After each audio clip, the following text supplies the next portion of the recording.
بسم الله الرحمن الرحيم. السلام عليكم ورحمة الله وبركاته. الحمد لله الذي جعل الأنعام لنذكر الله على ما رزقنا من بهيمة الأنعام. أشهد أن لا إله إلا الله وحده لا شريك له وأشهد أن محمدا عبده ورسوله أما بعد. Pemirsa yang dirahmati Allah Subhanahu wa taala, pada video kali ini kita akan membahas terkait hewan-hewan yang sah untuk dijadikan hewan kurban. Karena seperti kita pahami, Allah Subhanahu wa taala ketika menjelaskan tentang hewan-hewan kurban ini, Allah katakan wa yadhkuru smallahi fi ayyamin ma'lumat, agar mereka mengingat nama Allah Subhanahu wa taala pada hari-hari yang tertentu. Ala ma razaqahum min bahimatil an'am, terhadap karunia rezeki berupa hewan ternak. Nah, di ayat yang lain di surah Al-Hajj ayat 34, Allah katakan wa likulli ummatin ja'alna mansaka, setiap umat kami atur masing-masing ada kurbannya, liyadhkuru smallah, agar mereka memperbanyak mengingat Allah Subhanahu wa taala ala ma razaqahum min bahimatil an'am, yaitu karunia atau nikmat berupa hewan ternak.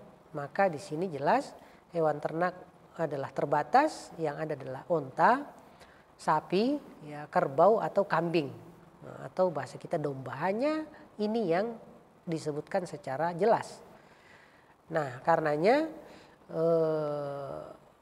Syekh Shalih Al-Utsaimin menegaskan bahwasanya kalau seseorang ada yang berkurban dengan jenis hewan lain yang lebih mahal daripada jenis ternak yang sudah disebutkan, maka tetap tidak akan diterima oleh Allah Subhanahu wa taala. Misalnya beliau di sini mencontohkan ada seekor kuda dengan harga 10.000 real, sementara misalnya kambingnya hanya 300 real, maka kurban dengan nilai yang mahal itu nggak diterima oleh Allah Subhanahu wa taala karena menyalahi ketetapan hewan kurban atau hewan ternak yang sah untuk dijadikan sebagai hewan kurban. Nah, pemirsa yang dirahmati Allah Subhanahu wa taala. Lalu bagaimana dengan kurban kerbau? Kalau kita melihat keterangan ulama kita, umumnya mereka sepakat bahwa kerbau itu disamakan dengan statusnya sapi. Ya, jadi kerbau dipandang sama dengan sapi sehingga kerbau pun sah untuk dijadikan sebagai hewan kurban. Nah, sekarang pertanyaannya adalah kira-kira hewan kurban yang paling utama yang seperti apa? Dan kita lihat bahwasanya sesuai urutannya adalah yang utama yaitu onta. Ya, jadi onta, walaupun di sini kita tidak ada onta karena terbatas di Ragunan saja hanya cuma ada 2-3 ekor, tentunya dibatasin tidak untuk dikurbankan. Jadi unta dulu untuk 1 orang, lalu sapi untuk 1 orang, lalu kambing, lalu berserikat atau maksudnya berjamaah dalam 1 ekor onta, lalu kemudian berserikat pada seekor sapi. Adapun domba tentu masing-masing, tidak bisa bareng-bareng. Nah, alasannya pertama, unta lebih besar daripada sapi dan sapi lebih besar daripada kambing, dan Allah Subhanahu wa taala menegaskan di surah Al-Hajj, dzalika, yang demikian itu, wa may yu'azzim sya'airallah, siapapun mengagungkan syiar-syiar Allah, termasuk diantaranya kurban ini, dengan memilih yang lebih besar, memilih yang lebih mahal, fa innaha min taqwal qulub, sungguh itu bukti tingginya nilai ketakwaan di dalam hati seseorang. Surah Al-Hajj ayat 32. Nah, sekarang unta dan sapi menyamai 7 ekor kambing. Jadi ada sebuah riwayat dari Abu Hurairah, Rasulullah menegaskan, man iktasala yaumal jumu'ah, siapapun yang kemudian mandi pada hari Jumat, mandi sunnah, Ghuslal janabah seperti layaknya mandi junub, yaitu disertai wudu dan sebagainya. Raha faka'annama qarraba badana, ketika dia kemudian datang ke masjid lebih awal, dia seolah-olah berkurban dengan badana, yaitu onta. Di sini onta Rasul disebutkan oleh onta disebutkan pertama kali oleh Rasulullah SAW. Wa man raha fi sa'ati tsaniyah, siapapun datang ke masjid pada jam berikutnya, faka'annama qarraba baqara, nilai pahanya seolah dia berkurban dengan satu sapi. Wa man raha fi sa'ati tsalitsa, lalu orang yang datang ketiga berikutnya, faka'annama qarraba qabshan aqran, seperti orang yang kurban dengan domba yang bertanduk. Ya, wa man raha fi sa'ati rabi'ah, siapa yang datang pada kesempatan berikutnya, yaitu keempat, faka'annama qarraba dajajah, dia seolah berkurban layaknya ayam. Ya, berkorban ayam, walaupun korban ayam nggak ada, cuman sekedar pendekatan.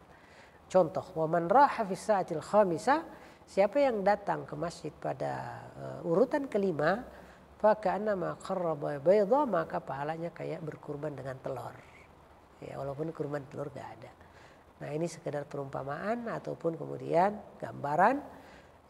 Yang mana hadis dipakai adalah hadis riwayat Bukhari dan hadis riwayat Imam Muslim. Nah, pertanyaannya adalah, manakah yang lebih baik? Ikut urunan sapi bertujuh ataukah kurban dengan satu kambing? Tentu ini masalah keutamaan dan dua-duanya secara hukum sah.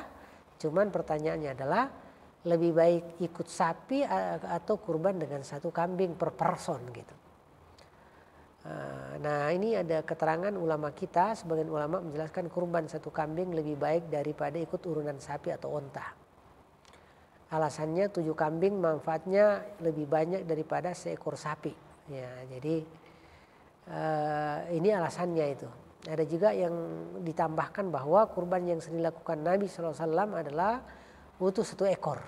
Ya, jadi Rasulullah selalu kurbannya 1 ekor, tidak ikut nimbrung berjamaah, walaupun Rasulullah sendiri yang mengajarkan itu bahwa itu juga sah. Tetapi ini masalah keutamaan. Jadi yang ketiga, kegiatan menyembelihnya lebih banyak karena kurbannya secara unitnya banyak. Lebih-lebih jika hadis yang menyebutkan keutamaan kurban di atas memang disebutkan sahih. Walaupun demikian, terdapat sebagian ulama yang melarang urunan dalam berkurban. Ya, jadi ada yang menyatakan jangan urunan, masing-masing sapi 1 orang. Ya. Jadi onta 1 orang. Gitu. Tentu pendapat seperti ini salah, ya, karena menyalahi hal-hal yang telah diatur oleh Rasulullah SAW. Dan kemudian perlu kita jelaskan bahwa sebenarnya kurban untuk satu keluarga itu secara pahala sudah tercover. Walaupun atas nama secara pembiayaan cukup 1 orang. Jadi misalnya suami memiliki penghasilan yang cukup untuk kurban, maka kurban domba misalnya, maka sebagai atas nama suami sebagai donaturnya, namun pahalanya diniatkan untuk seluruh keluarga. Kita temukan sebuah hadis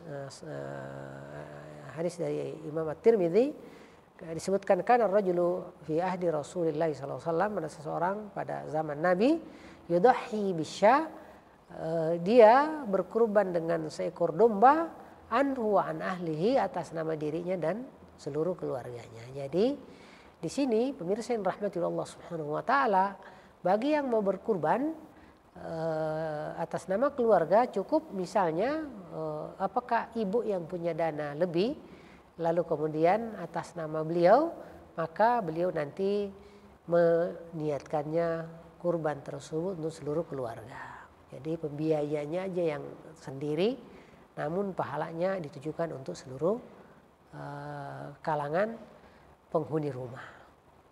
Nah, jadi tidak harus misalnya ini kambing A untuk putra saya yang pertama, kambing B untuk putri saya, dan seterusnya. Jadi tidak perlu seperti itu. Namun cukup satu perwakilan namun pahala untuk semuanya. Bahkan kalau kita cek hadis, Rasulullah itu pernah berkurban untuk dirinya dan seluruh umatnya. Hadza minni wa min ummati. Ini kurban dariku dan seluruh umatku. Jadi seluruh umat Rasulullah Sallallahu Alaihi Wasallam, terutama bagi mereka yang tidak mampu untuk berkurban. Nah, demikian pemirsa yang dirahmati Allah Subhanahu Wa Taala. Semoga penjelasan ini memberikan kita pemahaman terkait bagaimana sebaiknya kita berkurban dengan baik. Wallahu yatawalla salihin. Assalamualaikum warahmatullahi wabarakatuh.